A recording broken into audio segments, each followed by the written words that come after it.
মানবতা বিরোধী ক্ষমতাচ্যুত সাবেক প্রধানমন্ত্রী শেখ হাসিনা সহ 3 আসামির রায়ের তারিখ ঘোষণা ঘিরে আন্তর্জাতিক অপরাধ ট্রাইব্যুনাল ও পুরো রাজধানীতে নেওয়া হয়েছে কঠোর নিরাপত্তা ব্যবস্থা।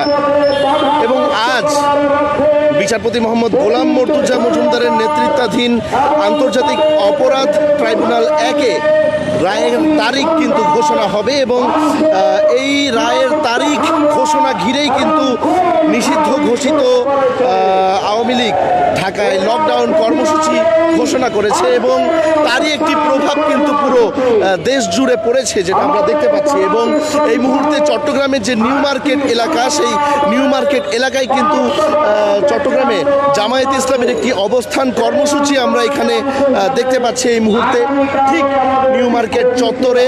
এবং তারা এখানে তাদের বক্তব্য রাখছেন ঠিক নিউ মার্কেট চত্বর মোড়েই।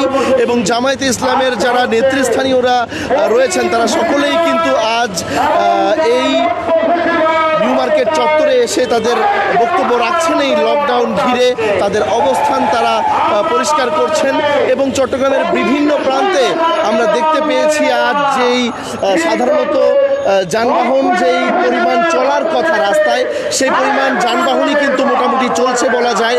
কিছুটা কম হলেও মোটামুটি পুরো শহর জুড়েই কিন্তু দেখা যাচ্ছে যানবাহন চলছে এবং মানুষের যে জনজীবন, সেই জনজীবন কিন্তু স্বাভাবিক আছে বলা যায় পুরো চট্টগ্রাম শহর জুড়ে। কোনো ধরনের সহিংসতার খবর গতকাল রাত থেকে শুরু করে আজ এখন পর্যন্ত কিন্তু চট্টগ্রাম শহরের মধ্যে পাওয়া যায়নি। এবং এই লকডাউন কর্মসূচি ঘিরে আইনশৃঙ্খলা রক্ষাকারী বাহিনীর একটি সুস্পষ্ট সরব অবস্থান চট্টগ্রাম শহরের প্রত্যেকটি প্রান্তে কিন্তু দেখা যাচ্ছে।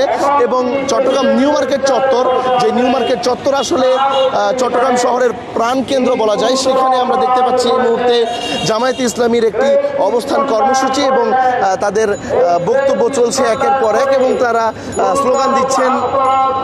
তারা বলছেন যে এই লকডাউন যে কর্মসূচি চলছে, সেই লকডাউন কর্মসূচিতে তাদের আসলে অবস্থানটা কি, সেই অবস্থান কিন্তু তারা পরিষ্কার করছেন। এদিকে আমরা আইনশৃঙ্খলা রক্ষাকারী বাহিনীর সদস্য, পুলিশ সদস্য থেকে শুরু করে সেনা সদস্য, বিজিবি বিভিন্ন স্থানে শহরের মোতায়েন করা হয়েছে এবং বিশেষ করে গুরুত্বপূর্ণ স্থানগুলোতে অতিরিক্ত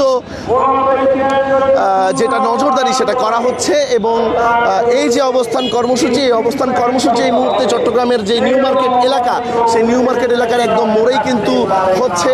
এবং চট্টগ্রাম শহরে সাধারণত বৃহস্পতিবারের যেই সময়, সেই সময়ে বিকেল থেকে সন্ধ্যার পর মোটামুটি নিউ মার্কেট এলাকায় ভিড়ের পরিমাণ বাড়তে থাকে। সকালে এই সময়ে যতটুকু ভিড় হওয়ার কথা দেখা যাচ্ছে ঠিক তেমনই একটি সাধারণ জীবনযাপন মানুষের স্বস্তির সাথে চলছে।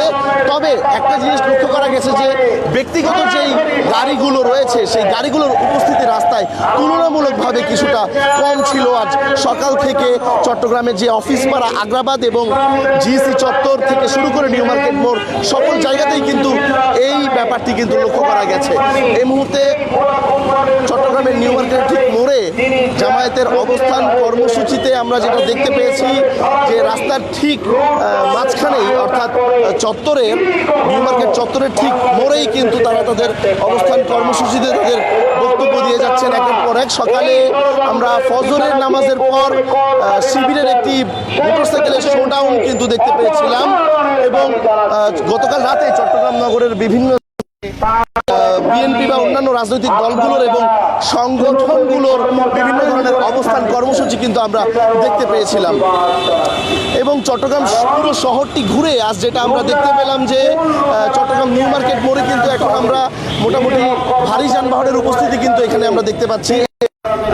মার্কেট এখন এই মুহূর্তে খোলার সময় হয়েছে এবং নিউ মার্কেট খুলছে, মানুষজনের আনাগোনা বাড়ছে এবং জামায়াতে ইসলামের যেই অবস্থান কর্মসূচি এই মুহূর্তে চট্টগ্রাম নিউ মার্কেট মোড়ে, এমন বিভিন্ন ধরনের কর্মসূচি কিন্তু চট্টগ্রামের বিভিন্ন প্রান্তে, বিভিন্ন মোড়ে মোড়ে আমরা দেখতে পেয়েছি দর্শক, যেটা আপনাদের আমরা জানানোর চেষ্টা করলাম। চট্টগ্রাম নিউ মার্কেট চত্বর থেকে এখন পর্যন্ত এই ছিল আমার কাছে সর্বশেষ।